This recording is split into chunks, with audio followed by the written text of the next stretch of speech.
Good morning बच्चों। आज मैं आपको ईवीएस का लेसन 9 पार्ट 4 भेज रहा हूं। इसको ध्यान से देखेंगे।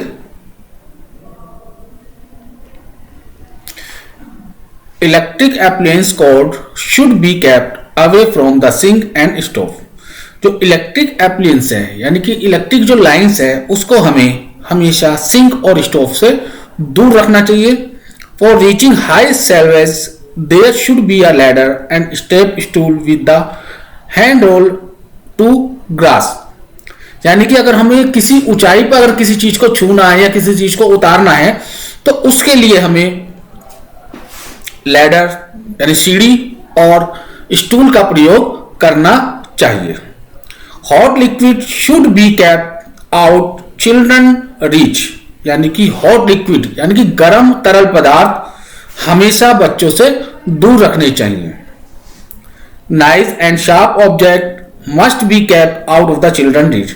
चाकू और नोकीली वस्तुएं जो हैं वो बच्चों की पहुंच से दूर होनी चाहिए, बिल्कुल उनके पास नहीं रखनी चाहिए। Cleaning supplies should be stored separately from item food and kept beyond children reach। और क्लीनिंग सप्लाई यानी कि जो सफाई वाले जो पदार्थ होते हैं should be stored separate, उनको एक अलग आइटम में अलग जगह पर उसको रखना चाहिए। Item food and kept beyond children reach। और खाने के आइटम जो है उनसे दूर रखने चाहिए। यानी कि जो हमारे क्लिनिक वाले जो वस्तुएं होती हैं जिनसे हम सफाई करते हैं, चाहे वो फिनाइल हो, चाहे पोचे हो, चाहे किसी तरह के भी जो आइटम होते हैं उनसे खाने का सामान और बच्चों को दूर रखना चाहिए। तो ये तो थे आपके घरों में सेफ्टी के रूल्स कि घर में हमें किस तरह के रूल्स को अप्लाई करना चाहिए। अबाउट फायर सेफ्टी रूल्स यानी कि आग के द्वारा जो लगाए, आग के द्वारा अगर हम आग का कोई काम करते हैं या आग लग जाए या आग से किसी तरह की दुर्घटना हो जाए तो उससे सेफ्टी के रूल्स क्या है। तो सबसे पहले fire accident are the cause due to the electricity, cooking gas, petrol, fire cracker etcetera. यानी कि फायर एक्सीडेंट जो होते हैं उसका मेन कारण होता है इलेक्ट्रिसिटी, बिजली, रसोई गैस, पेट्रोल, पटाखे इत्यादि सामान। यानी कि इन सभी के द्वारा आग को बढ़ावा मिलता है। You can do avoid them, और तुम्हें इन चीजों से अवॉइड करनी चाहिए। If you follow safety rule, यदि तुम इन सेफ्टी रूल्स को मानते हो, पालन करते हो तो आप इन आग से बचा जा सकता है। अब कौन कौन से हैं? In case of fire don't hide, go to outside. कभी भी ज्यादा बाहर की तरफ नहीं आना चाहिए। जब आग लग जाए तो बाहर की तरफ जाना चाहिए। Fire are scary but should never hide in closet और under bed when there is a fire. क्योंकि आग कभी भी ऊंचाई पे और अंदर की तरफ नहीं लगती। To escape during a fire, fall and crawl. Fire जो है वो एक एस्केप की तरफ बढ़ती चली जाती है। It is the easier breath in fire, और आसानी से हम उसमें सांस नहीं ले सकते। अगर हम उसको बाहर की तरफ जाएंगे तो सांस ले सकते हैं। If you stay low while getting out, और अगर आप बाहर की तरफ जाते हैं तब। If your cloth are on fire, यदि आपके कपड़ों में आग लग जाती है तो स्टॉप, तो रुकिए। Drop and roll to fire blow out. जब भी आग कपड़ों में लग जाती है तो घूमना चाहिए, यानी कि जमीन के बल घूमना चाहिए, रेंगना चाहिए, जिससे वो आग को बुझा सके या कम हो जाए। शाउट फॉर हेल्प, और हेल्प के लिए चिल्लाना चाहिए। But do not running make fire burn faster. कभी भी आग लगने पर तेजी से भागना नहीं चाहिए क्योंकि हवा से आग फैलती है। Use safety fire exiting in the house और कार, हैंडल स्मॉल फायर। अगर आपके घर में या आग में हमेशा आग बुझाने वाले यंत्र होने चाहिए। Match, lighter and cigarette should allow dispose of safety person who smoke. यानी कि माचिस, लाइटर और सिगरेट, इन चीजों से हमेशा दूर रहना चाहिए और इनको बंद रखना चाहिए बाय पर्सन हु स्मोक, जो स्मोक करता है वो इन चीजों को बंद रखे। If fire is caught by electricity never throw water over fire, यानी कि जब आग पकड़ती है बिजली के द्वारा तो नेवर थ्रो वाटर, तो उसमें कभी भी पानी नहीं फेंकना चाहिए। You may get an electricity, और इलेक्ट्रिसिटी को स्विच ऑफ कर देना चाहिए, ठीक है।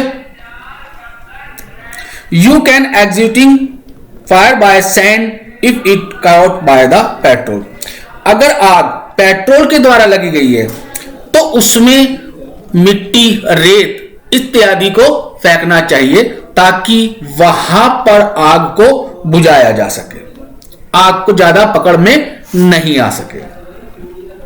ये तो थे सेफ्टी रूल्स ऑफ फायर। अब है आपका safety rules about electricity. All electricity and telephone cord should be kept clean and uncut, सभी इलेक्ट्रिक और टेलीफोन की जो लाइनें होती हैं उनको हमेशा साफ और अनकट रखना चाहिए। Code should not run beneath furniture, कभी भी फर्नीचर के ऊपर से या नीचे से उसको नहीं लेकर जाना चाहिए। Wiring should not be nail और स्टेपल टू वॉल और द बेस बोर्ड, यानी कि वायरिंग को कभी भी नेल से या स्टेपल से या दीवारों के से नहीं रगड़ना चाहिए। अगर इन चीजों से अगर हम रगड़ते हैं या कुछ करते हैं तो उसमें इलेक्ट्रिक शॉक लगने का ज्यादा खतरा होता है। तो हमें इन सभी रूल्स का पालन करना चाहिए ताकि हमें आगे की दिक्कत नहीं आनी चाहिए।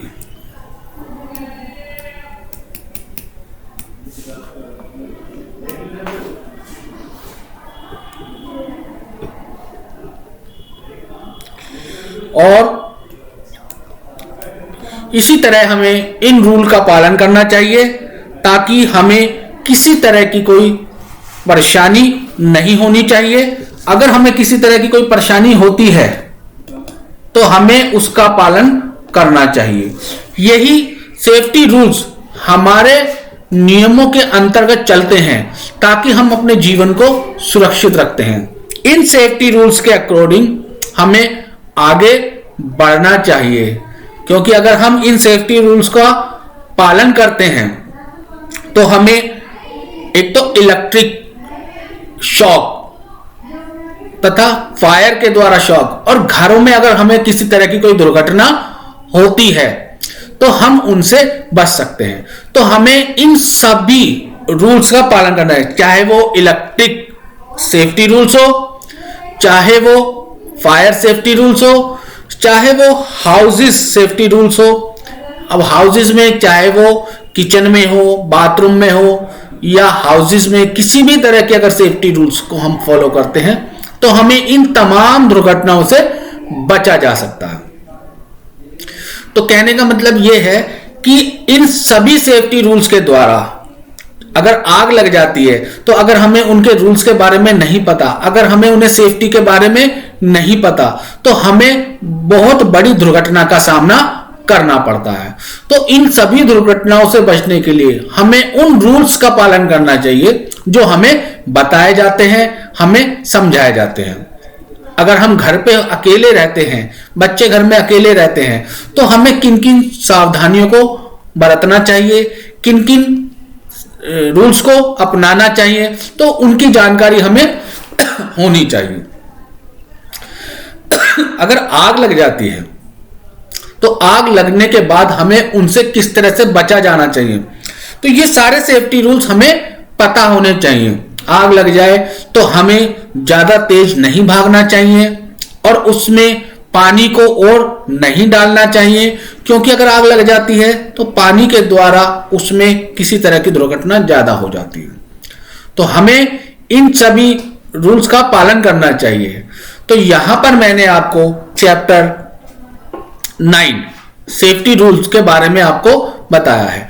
तो इन सभी सेफ्टी रूल्स के बारे में इस लेसन को आप दोबारा से अच्छी तरह से इसको रिवाइज करेंगे, पढ़ेंगे, ताकि इस चैप्टर को आपको आसानी से समझ में आए। इसके बाद इसके नेक्स्ट यानी कि अगली बार मैं इसके नोट्स आपको भेजूंगा, क्योंकि इसकी एक्सरसाइज, ये लेसन बिल्कुल आपका कंप्लीट हो गया है, ताकि आपको आसानी से इसकी एक्सरसाइज भी समझ में आ जाए, जो आप इसको कॉपी में करेंगे। Thank you.